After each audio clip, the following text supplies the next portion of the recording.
Okay, hello. We are getting started with another challenge here at Woké Poké. This is our March 1st challenge. Last weekend was our end of February challenge. This is our beginning of March challenge. So today should be fun. Table 1. Oh, Joey himself, he's back at table 1 already. So we are ready to go. Yeah, table 1, we got Joey. Looks like he's sitting on the right side this time above Charizard. And then we have Jason Birch on the left above Mewtwo. I am excited to see what we're playing today. The kind of games that we had last week were incredible. They incredible to say the least. Like I thoroughly enjoyed last week's challenge, and I'm thoroughly going to enjoy this week's challenge. We were just waiting for everybody to finish getting set up, and then Kyle, our lovely judge, will call time. He'll do a final announcement, which I'll turn up the volume for that, and then we'll be getting started. Here we go. Gotta be a little quiet. Skylar's sleeping, so I gotta be a little quiet. All right. First and foremost, thank you very much for coming out to the Woké Poké March Challenge. We have 23 Masters, 4 Seniors, and 1 Junior. That means everybody's going to be mixed into the same tournament. So our Juniors and Seniors will be playing 5 rounds along with the Masters the entire tournament. So with that said, we're going to be doing 5 rounds. It's going to be best of 1 30-minute round. So whoever wins this match will win. And just make sure when you fill it out on your match slip, I just need a circle over the winner, and then I need both players' initials next to their names to agree to the result. If anybody has any questions on any interactions or anything, feel free to raise your hand real high and yell judge. My name is Professor Kyle. I'll be your judge. If you have any questions, just come and let me know. Does anybody have any questions before we get started? All right, welcome to round 1. You may begin. Here we go. Welcome to round 1. I'm going to turn that volume a little bit back down. So we have Raging Bolt on Joey's side. Is that Pikachu EX? There's a bit of a glare on it. It looks like Pikachu EX on Jason's side.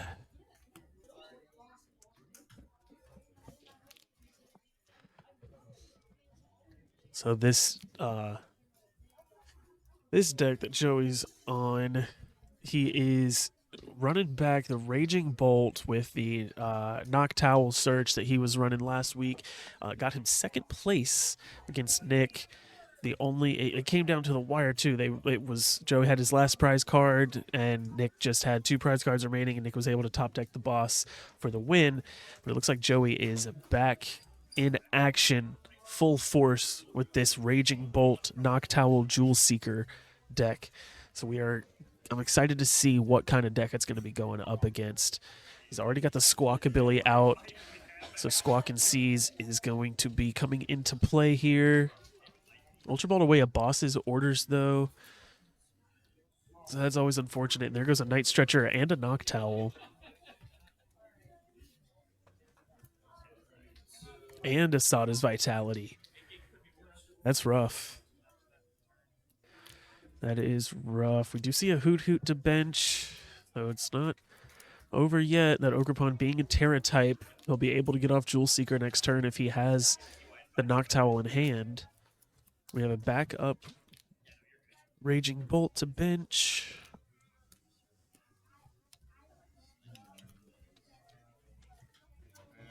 And looks like a pass over to Jason.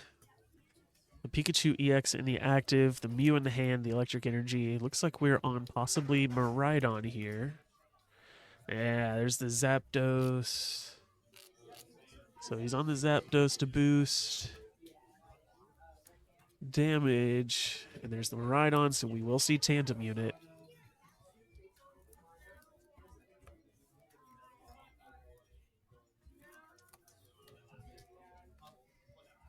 Nice ball from Miraidon.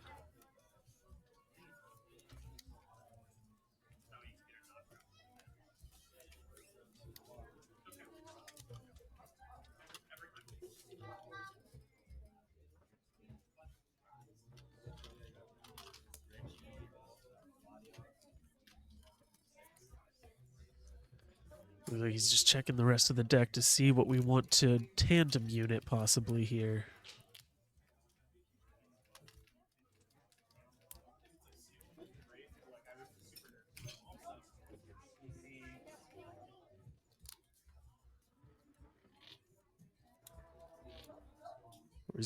Or he's thinking about getting the Squawkabilly instead of the Miraidon, possibly.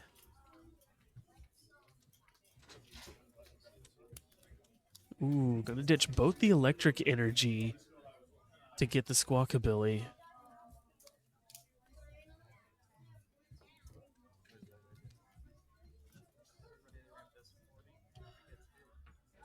Wants to guarantee that Squawk and Seize.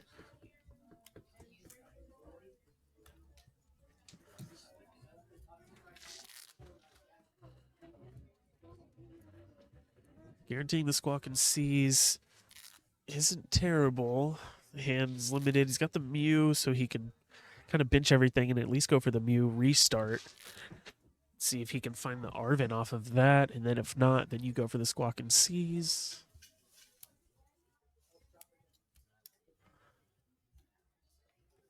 Nice. So we switch cart into the Mew EX because it has free retreat, and then we use the restart. We have another Miraidon. Okay. Not what we wanted to see, but it's not terrible. Attach for turn. There's the Squawk and Seize. Gonna ditch the Professor's Research.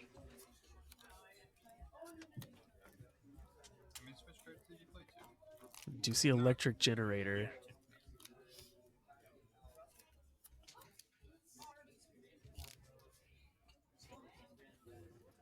I know we probably just really want to see the Arven and use the Arven right now instead of the Professor's Research.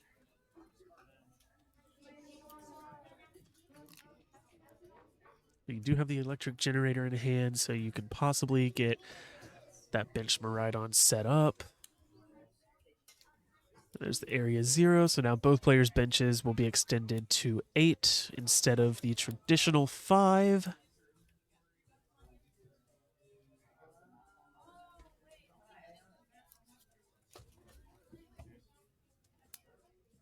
Ooh, okay, now we see the Magnemite come down, so that'll be important for later with that Magneton's ability to just kind of explode. And when he explodes energy out of the discard and onto electric Pokemon. Or is it just electric energy to Pokemon? 1, 2, 3, 4, 5, 6, 7, 8. Is that 9? Or is he just searching?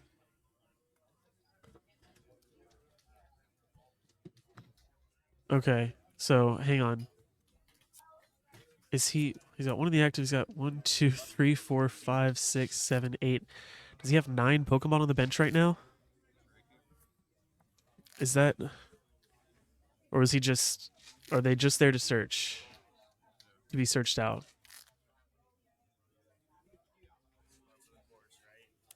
No, okay. Hang on. Hang on.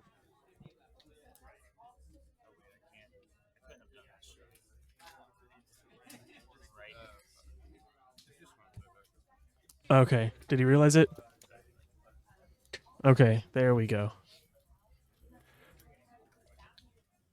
So yeah, that was a definite overextension on the bench right there.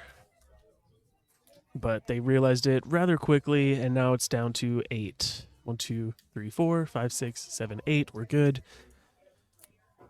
All good there.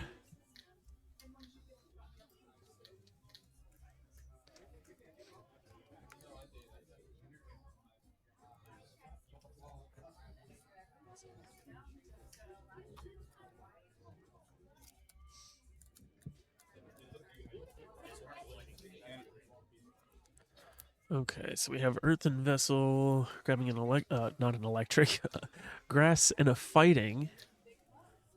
We already have energy in discard, but he discarded a lot of supporters last turn. Masada, the boss. So, do you have the Pal Pad? Yes, we do. Perfect. I was going to say, as long as you have the Pal Pad right now, that's going to be unfortunate for later, but he did have it. So those supporters are going to go straight back into the deck. And if he has the Noctowl in hand here, then he's got that Jewel Seeker in order to get the Professor Sada, and he is off to the races, but I don't see a Noctowl. We do have the energy for Teal Dance, so it's all on that top deck right there.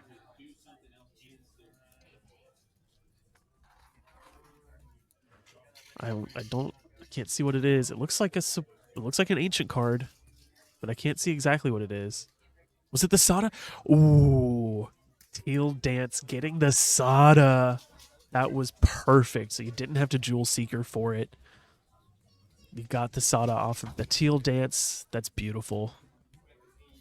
So we have an electric going to the bench, fighting going to the active, and he's got the energy in hand. But having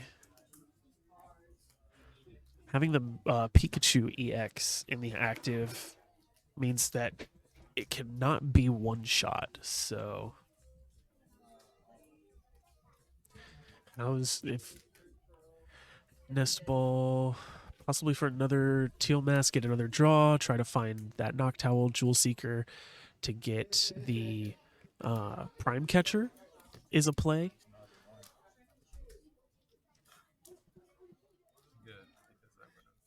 But that is what it's going to have to be, is Jewel Seeker for Prime Catcher here.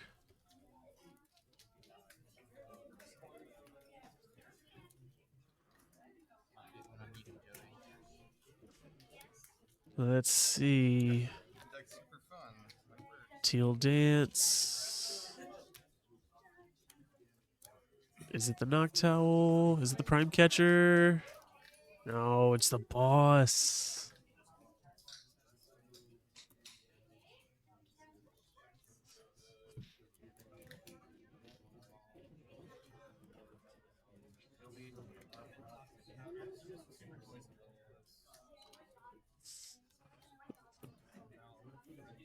Going to attach to the bench, so that one's powered up. And was that a Professor's Research?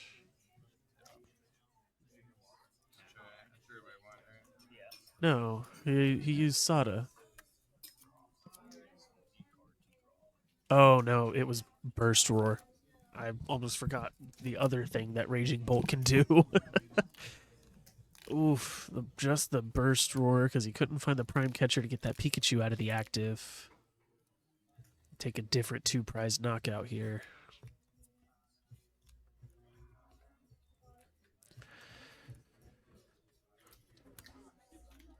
Looks like Jason's going to get that benched Miraidon powered up so he can use Restart. Mew EX's Restart ability. Coming in clutch a couple times now here for Jason.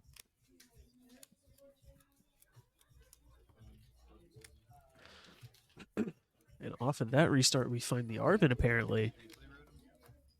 Secret Box. That's definitely an ace-spec I like to see in Miraidon.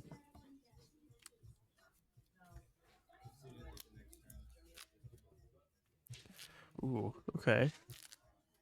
Instead, he's going for the Forest Seal Stone.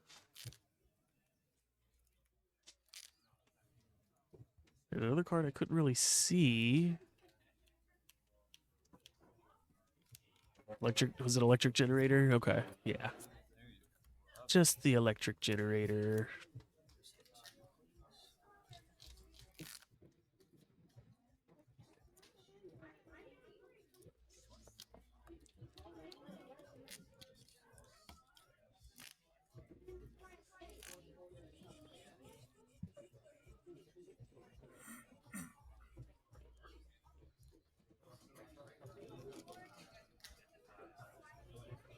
Yeah, so Miraidon is in the active, and it was able to Photon Blast. Only problem is it's 20 short of the knockout, which is not ideal. We'd want to see like one of those Ogre-Pons boss into the active, or Gusset into the active somehow, just to get the KO there, but bench being locked, so you can't get even the iron bundle down. You're kind of in a predicament.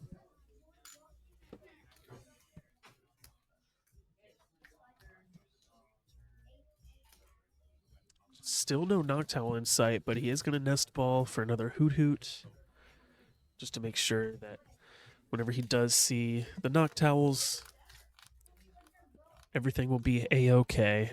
One of them is bound to, excuse me, one of them is bound to be a target for the Iron Hands. So putting 2 down, not bad here, but still no Prime Catcher.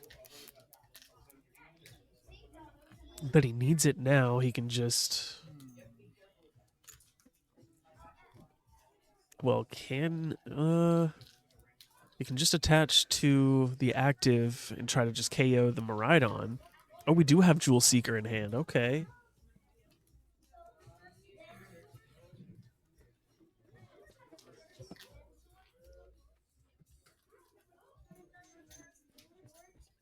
There's the Prime Catcher. And another Nest Ball.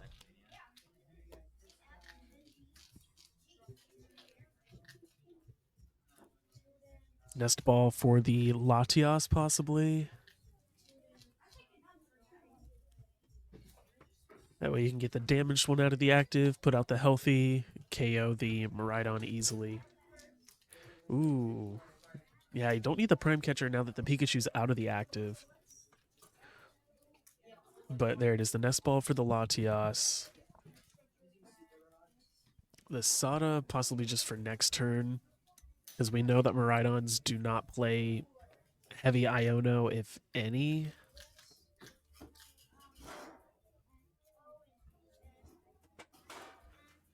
This is just a different kind of list, but typically Miraidon doesn't play heavy Iono, so there's a good chance Joey's hand won't be disrupted here. And he'll be able to keep that Sada in hand for next turn. Or he can just Sada now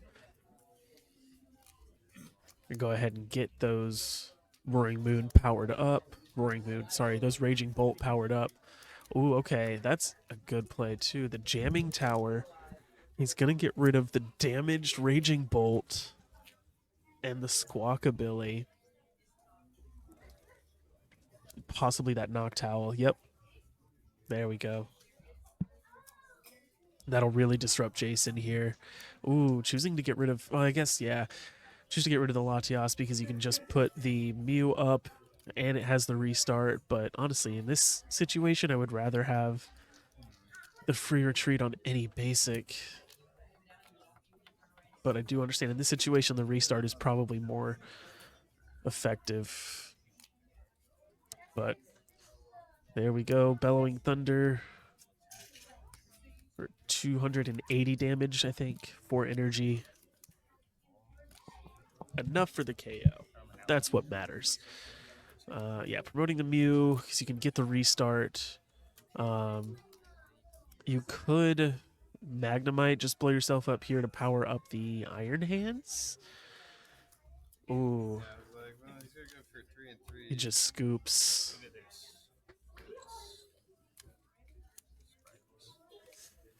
Ouch.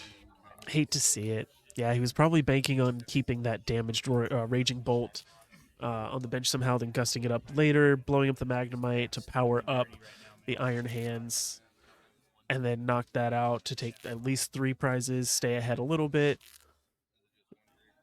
And then you can just target down the Noctowl's Hoot Hoots with Iron Hands also, so that would have been ideal there. That's rough. You hate to see a scoop in a best of 1 because there's no like saving for time and going to a game 2. That's unfortunate. You hate to see a scoop in a best of 1.